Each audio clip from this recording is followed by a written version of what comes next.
So just on the surface, if a couple is dealing with any fertility based issues, how, like, if we're dividing it a little more towards men and women, as you mentioned earlier, that women are more often, your clients, and they come to actually understand more about the situation that they're going through. How would you kind of give a very introductory breakdown on how yoga helps couples in fertility? Basically, infertility nowadays is mostly, I would say, a direct cause of our lifestyle issues, stressors, hormonal imbalances. It's been well established, enough scientific papers to tell us now that yoga helps in balancing our hormones, regulate our moods, thoughts, relieving stress, anxiety, depression. So when we know that all of this is directly impacting our fertility, and we know yoga is the answer to it, why not approach it? Now, when mostly women, like I said, come to me, is because unfortunately that's the perception, right? If there's infertility, must be the women mein kuch problem hoga. Right. But that's not always the case. Women are the carriers.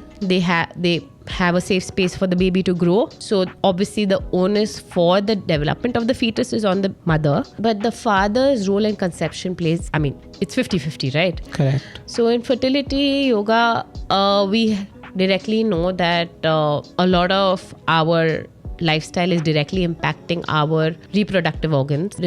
It's affecting the sex life of the couples. So when we practice yoga, we actually get them to bond emotionally, mentally and physically through our asanas, through pranayam techniques, through mindfulness techniques. When they come to me as a couple, what we focus on is basically them being the most comfortable with each other. So even when they're doing couples yoga, they're practicing asanas, they're letting go of those inhibitions. They're letting go of that stressor of being next to each other and not being able to achieve X, Y, Z. They're just being themselves. Now on the physical aspects, we do a lot of hip opening, do a lot of twists and turns that help, the blood circulation towards the reproductive organs, helps balance of hormones for men and women. All of these help in the reproduction process. On a emotional level, it's a shared experience. It's something that they're working towards together.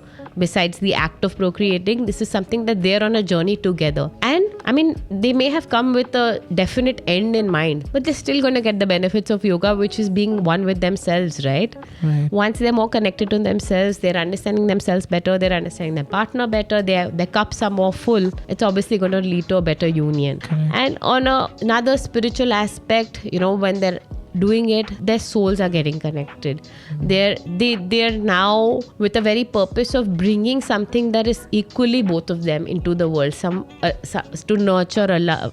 The intention is set. Yeah, the intention is set. So that also helps a lot. Right. And I feel like especially in this day and age, particularly understanding that there's a lot of pressure. There's a lot of pressure from society. There's a lot of pressure from a lot of parties. And it usually comes down to a fact where they feel like it's like they have to do it, but not for themselves, but for like just bringing another human into this world. And it's often with that blockage in mind, with that, like a lot of them don't even actually take a step to better it. They just live with that condition, add with that stressor.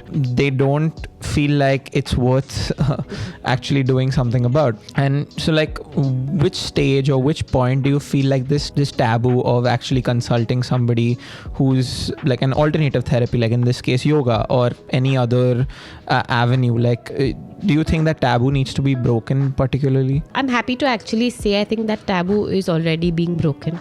A lot of gynecologists or treatment experts do recommend yoga as a starting point to prepare themselves, prepare the couples, prepare the women especially for their journey into motherhood or parenthood as we speak. The benefits of yoga have been established time and again. We can keep revisiting it and we'll always come back with something positive. So I'm really happy to tell you that nowadays doctors directly recommend a yoga practice, even for prenatal, even for postnatal, even for conception, because it is the safest form of exercise. It's tailored to you. It can be customized to where you are, and there's no pressure.